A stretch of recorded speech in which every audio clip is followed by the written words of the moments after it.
Yahoo! Welcome everyone to yet another episode of Live Stream Stories. And this is a special one because you know what? I know you know this. It's New Year's Eve. And this is the last live stream, at least the last one that I'll be doing in the year 2020. And today we have a very special guest and a very special topic.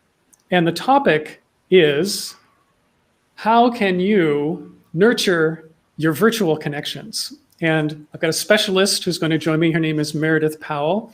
And this is something we're going to dive deep on. And let me just sort of set this topic up for you guys, because virtual connections, I mean, in the world we're living in, this is really apropos to this particular day, New Year's Eve, when you're thinking about next year and you're trying to forget all the things that you want to forget in 2020, right? So when you're thinking about going future, the future is going to look like the world we've been living in for some time to come, and maybe on into the future forever. This whole virtual thing is basically here to stay. If it wasn't already here to stay, a year ago, now it's landed. And so all of the things that you want to do for your business, for your relationships, for your world, for your life, for your balance, for your friends, for your family, a lot of it is going to continue to happen in this virtual space. And if you want to be successful in any aspect of your life, whether it's your work life or your relationship life or your fitness life or your health life, nurturing your virtual connections is going to be vitally important to each and every one of us. So that is why I have brought on Meridith Powell. And so welcome to the show, Meridith. Thank you. I feel pretty honored to be here, given that it is the last show of a very interesting year. Yeah, well, it's really great to see you and have you here. And I'm excited to dive in. So why don't you just, a minute or two, tell everybody sort of who you are, where you're from, what you do, that kind of thing. Well, welcome to my home here in Asheville, North Carolina, where I tend to live these days. I do some work here as well as in my virtual studio in the basement of my home. But before that, I was a keynote speaker. I got on planes. I traveled around the world. I engaged with thousands of people. I used to be on the road 250 days a year. But my area of expertise is business growth, and my passion is helping people learn how to thrive in an uncertain marketplace. I became obsessed with uncertainty a few years ago, long before we ever heard of a pandemic, and really studying why some businesses and organizations flourish and others really struggle in that world. So all of my work, all of my research, my books, my keynotes, and all of my consulting work really is about growing your business in an uncertain marketplace and helping people understand that it's an opportunity to propel it forward. Yeah, that's cool. So I just, so you just said something there about being a speaker. Mm-hmm. And this was a time when we could get in front of people in an actual room. Yeah, back in the good old days. A bunch of people in the room. And there's been this transition from that time. And so could you explain, just in your example and sort of your experience, what has that transition been like? And sort of how have you moved from being someone who, you've been an author, you've been a speaker, you've been able to interact, like this is your primary way of probably seeing people and having people see you and having you be able to share your message with folks. So talk about your transition and what you've had to go through in the last 8-9 months. Yeah, it's been, it has been I feel like I've gotten a PhD since March, let me say it that way, because not only, like a lot of people did I get very scared when the pandemic hit, because many of us lost business, but pretty much my entire business model became irrelevant. I mean, I could no longer get on planes, I could no longer travel around the world, and nobody was having meetings where they gathered people in person. And so my transition went from, it really makes me laugh. The last time I was on a a live stage was in Austin, Texas on March the 7th. I was going to stay over until that Monday because I was speaking for Coldwell Banker on that Monday in Austin. When I got the call, the Coldwell Banker was going virtual. Now, I thought that was stupid. I couldn't imagine why they had decided to do a virtual presentation. I thought they were scared about nothing. And I flew home, and little on my Macintosh computer, I got on there. I sat in a chair with this virtual background that every time I raised my hand would disappear into it. And I delivered content, I am sure, with no engagement, very uncomfortable because I was staring into a little hole, and awkwardly delivered a 60-minute keynote. And the transition to that has been lightning speed versus today. I have a full studio in my home with, with 2 cameras set up with a big screen television in front of me so I can see and I can engage with my audience. I no longer use virtual backgrounds. And when I really try to talk the event and the meeting planner down to letting me speak for about 30 minutes because the attention spans and everything are so different versus live versus virtual. So again, I feel like I've gotten a PhD in how to do a virtual presentation, but it has been quite a transition and quite a fast transition.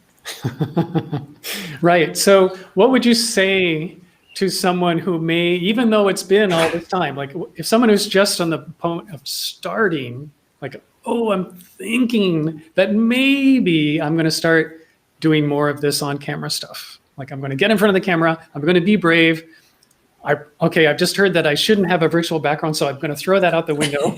Right. What would you say to that person? The thing that I would say to that person is to just do it, is that there is no other way to learn how to do this other than to do it.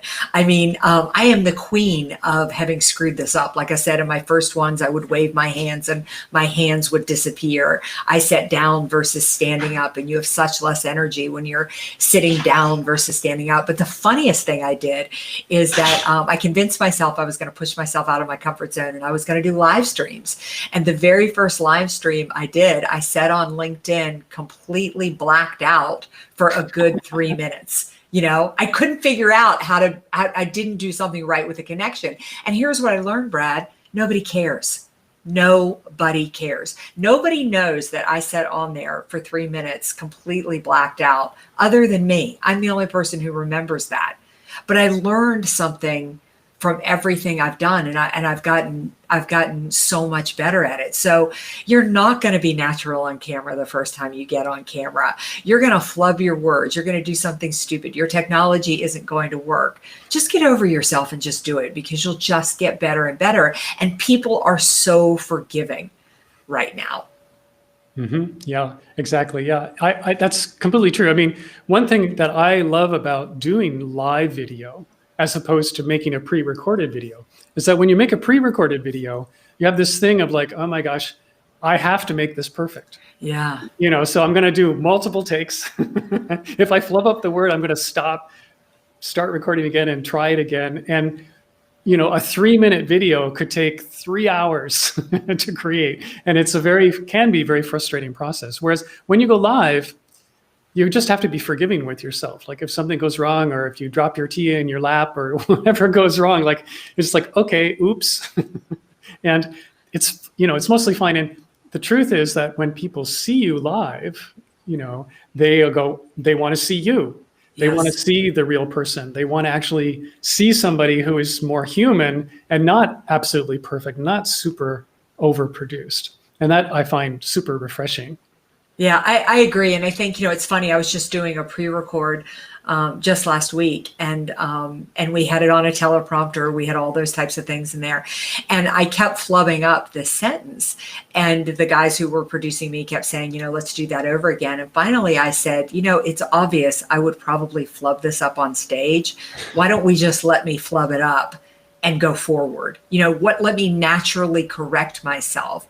So it appears that I'm having a conversation with the audience, and it isn't just, perfect and polished. Yeah, that's really smart. That's a really, that's such a great way to do it, actually. Yeah. I was like, I'm obviously not going to get this. So, let's just go with it because it's obviously who I am and how I would do it. Yeah, and I noticed that you've taken this one step further in that you're now co-hosting a regular live series on LinkedIn with a co-host, which is called Sales Logic. Yes. So tell me about like, how did that come together? Yeah, so Mark and I met. Mark Hunter. I do the show with Mark Hunter, and we both work in the area of sales.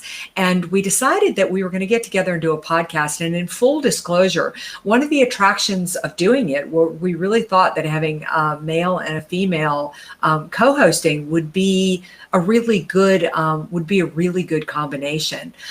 We've toyed at times with the ideas of having guests on there, but pretty much what we do is we take an audience question. So people write into us and they tell us what their biggest sales issue is.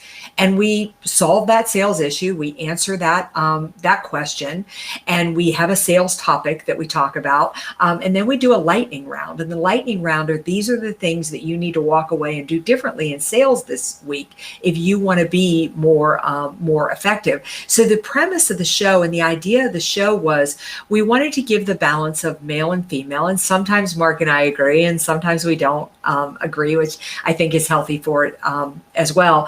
But being salespeople, we're both very conscious of how salespeople don't have time or don't want information that they can't put into place immediately that can make a difference in their business. And a lot of people are struggling with sales right now. It's just such a different animal in today's world. Oh yeah, yeah, absolutely. I mean, yes, right. And and then of course the question is like, okay, so I'm trying to sell, and now you're telling me I have to do it like this? Yeah. I have to use Zoom? Yeah. Sell on Zoom? How am I going to do that?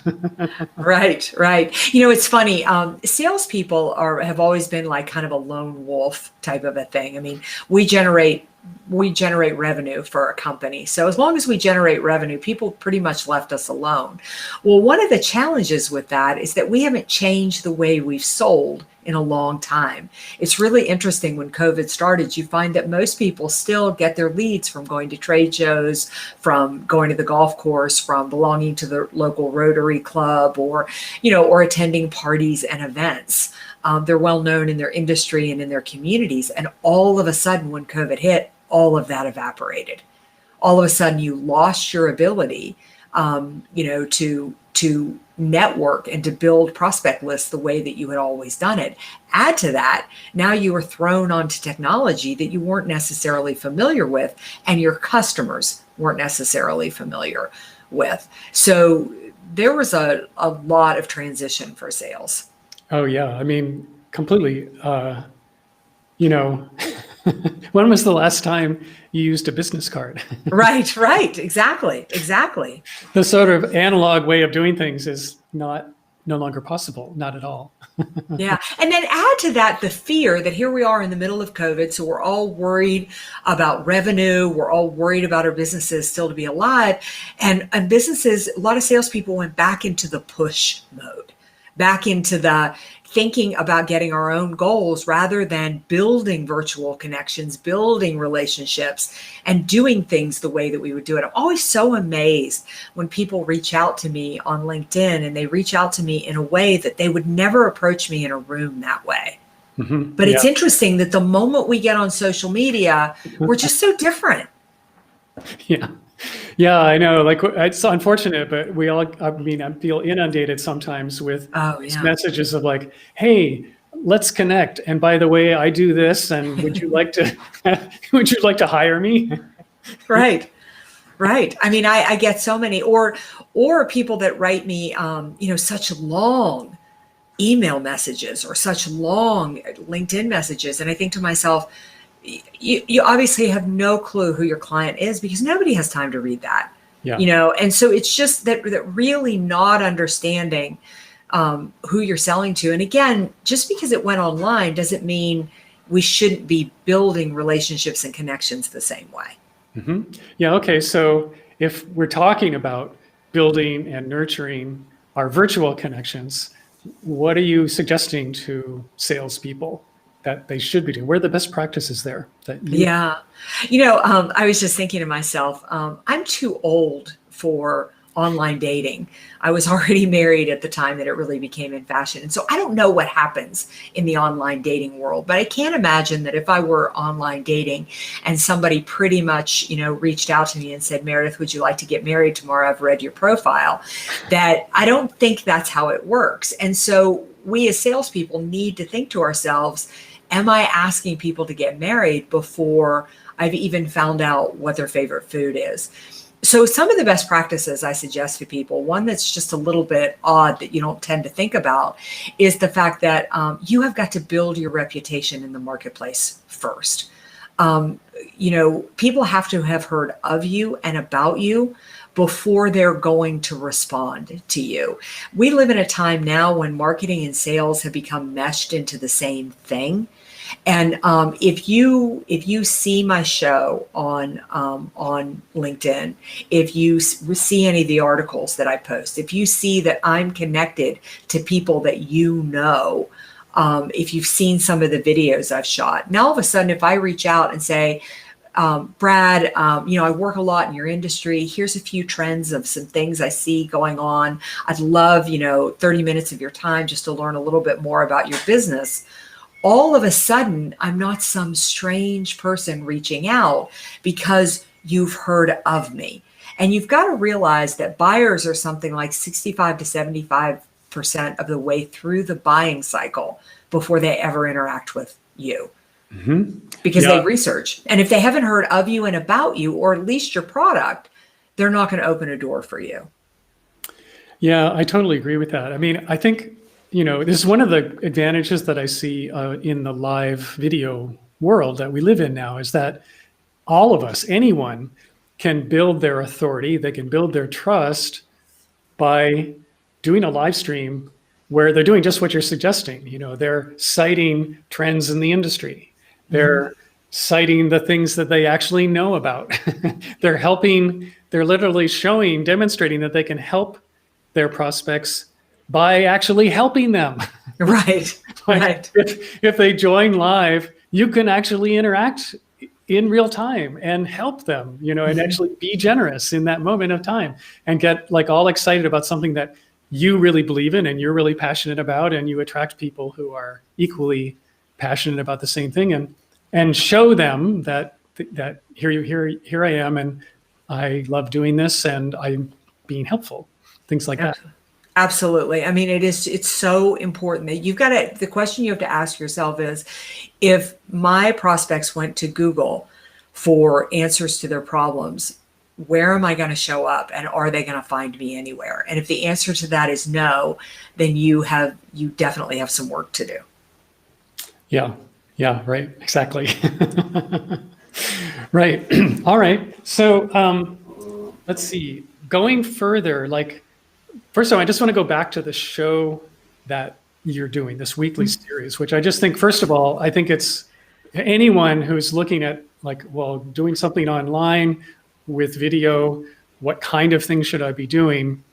I just want to speak to doing something consistent, like what you're doing with your co-host. I mean, it seems like that consistency must be one of the things that makes it work just so much better in terms of building your authority, getting people to sort of have you're literally showing up for them in this way. Yeah, it's I think that consistency is such an underrated or undervalued world, and I think that we give up on things long before they have time to get traction and really to take hold.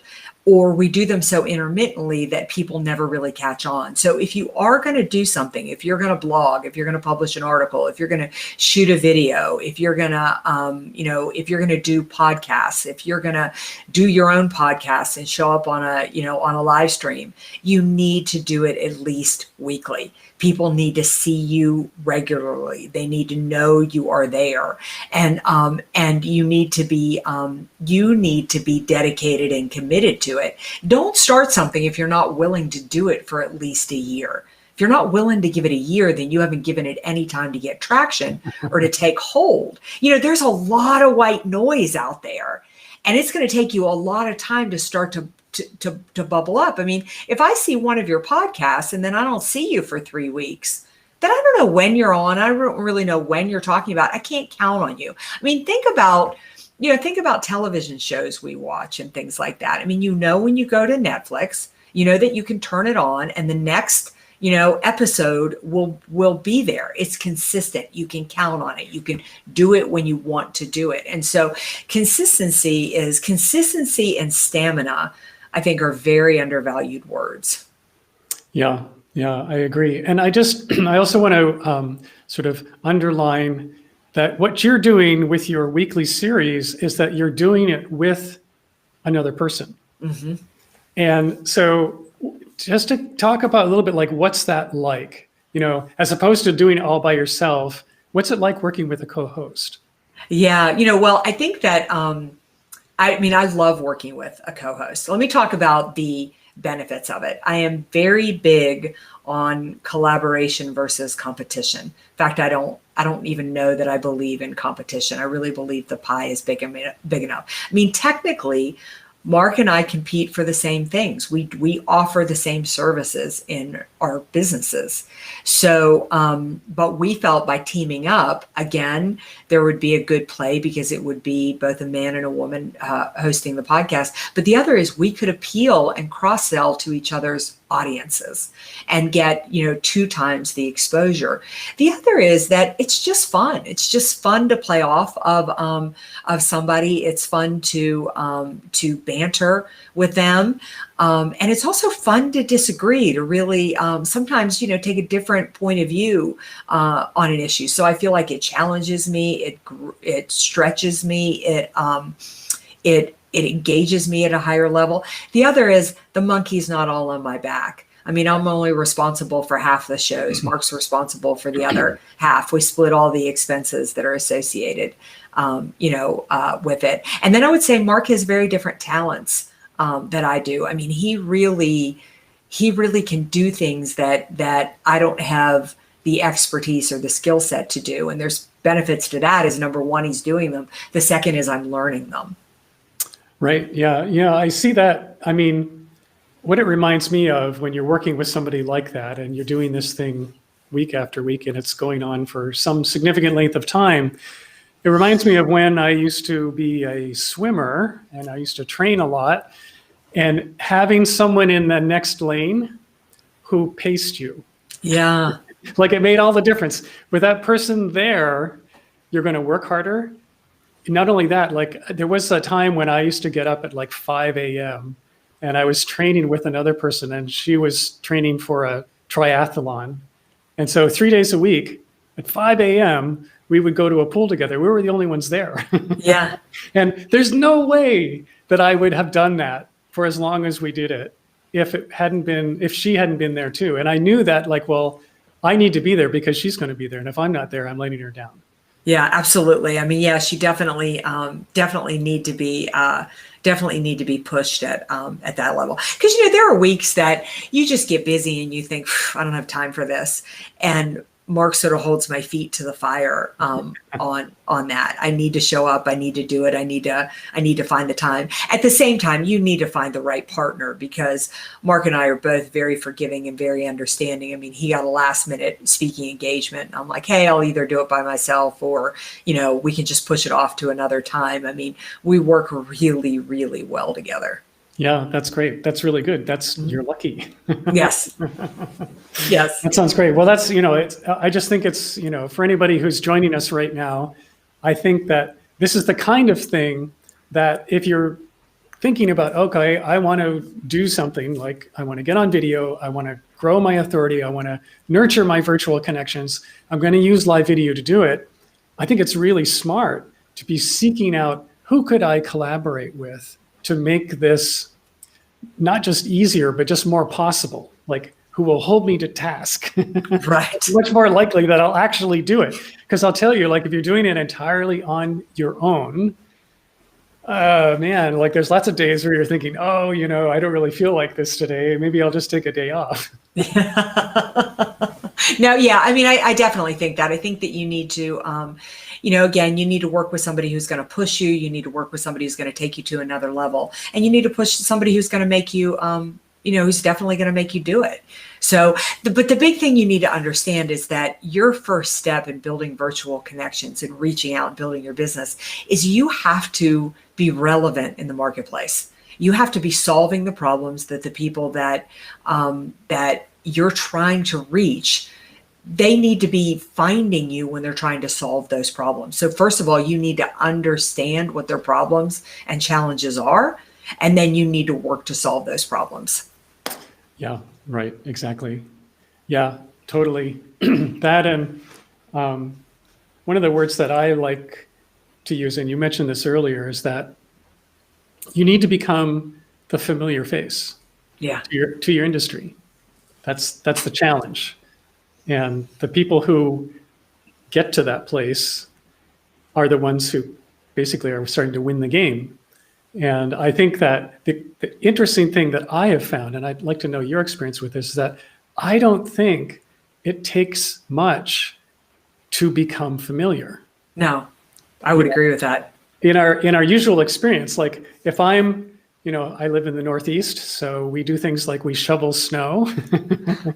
And in this time of social distancing, one of the only times that you might see your neighbor or even go around and offer to help them out is when people are out shoveling their sidewalks.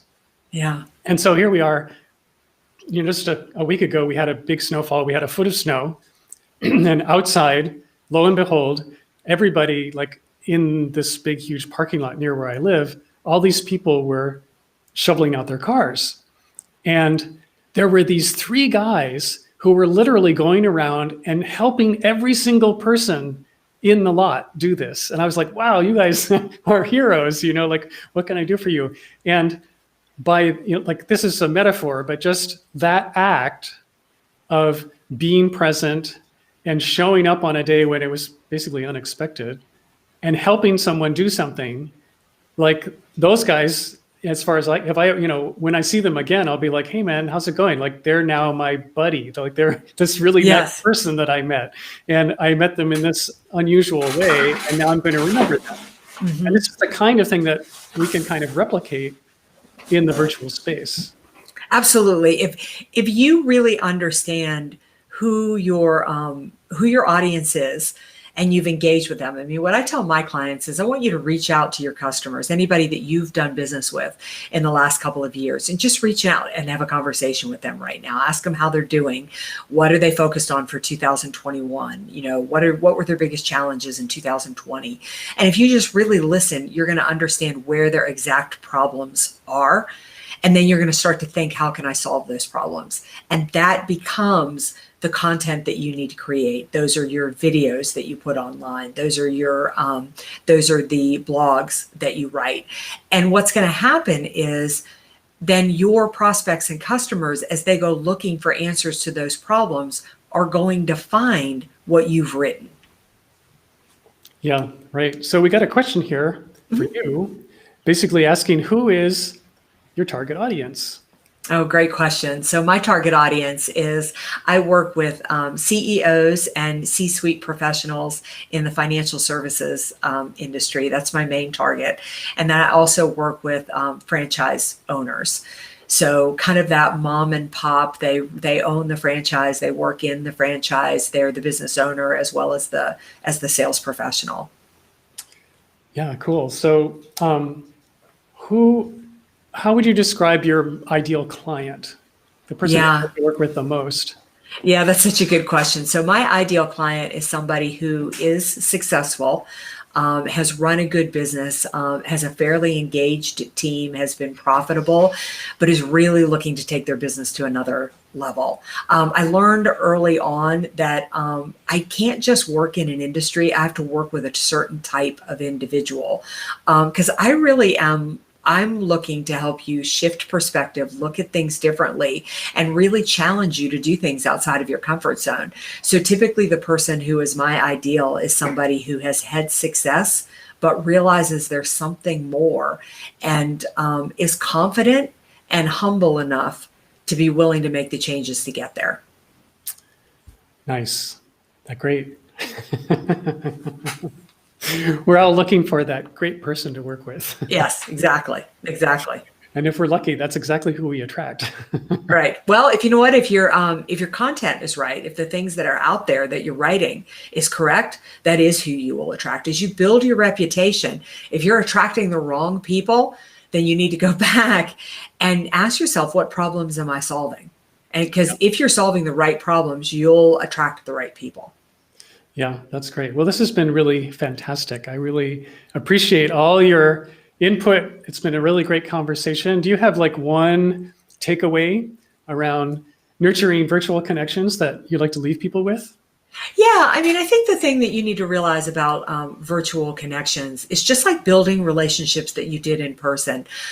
Start with the relationships that you currently have. Don't make this any harder than it has to be. Again, I've been telling my clients to go out, reach out and connect with people, but you need to invest in others before you ask them to invest in you. Treat a relationship online just like you would treat a relationship in person.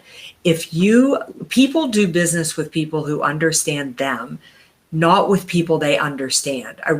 That's important. They do business with people who understand them, not with people they understand. So you need to invest and really understand the people that you're that you're looking to build relationships. The other is just forget about instant gratification, because that's a myth.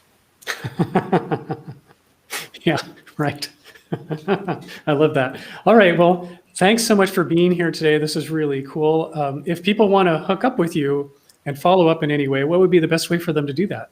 There's a couple of ways. Number one is I really ask people to go to my website, which is valuespeaker.com, just the words valuespeaker.com. There's a purple bar there at the top called Emerge Successful. And if you click on that, it is chock full of free tools and resources that can really help you through these challenging times. The other is I always ask people to take my quiz and see where they fall on the Thrive Indicator scale. So if they just text the word redefined to 66866, again, redefined to 66866, you are going to get the Thrive Indicator scale with a bunch of ideas on how you can improve your rankings on the scale of success. That's great. I'm going to take the Thrive scale. Awesome. I love it. I want to find out how thriving I am. Yeah. That's great. Well, thanks again so much for being here. And for the rest of you guys, I'm going to sign off. First, I want to thank Restream. They are the sponsors of this show. And the thing that's cool about Restream, and the reason that I use it and the reason that you should consider using it, is because when you're doing live video, when you are nurturing your virtual connections, this is something that you can use, because not only can you go live onto one destination like Facebook or LinkedIn, but it allows you to multicast to all of these destinations, up to 30 different places, all at the same time. So you can go to Facebook, you can go to YouTube, you can go onto Twitter, you can go onto LinkedIn, you can go onto Twitch, all of your favorite spots, and all of this simultaneously at the same time. And that is Restream. If you're interested in joining onto Restream, you can use this link right here, restream.io/join/showup to sign up. And if you join there, you can get a free account. And if you go up to their professional level, this link right here will give you a discount. And I think right now, during the holidays, they have like a 30% off deal. So go for it. Check it out. Restream. And I will see you next week in the new year. Happy New Year, everyone. And yeah, thank you for joining. So long, everybody.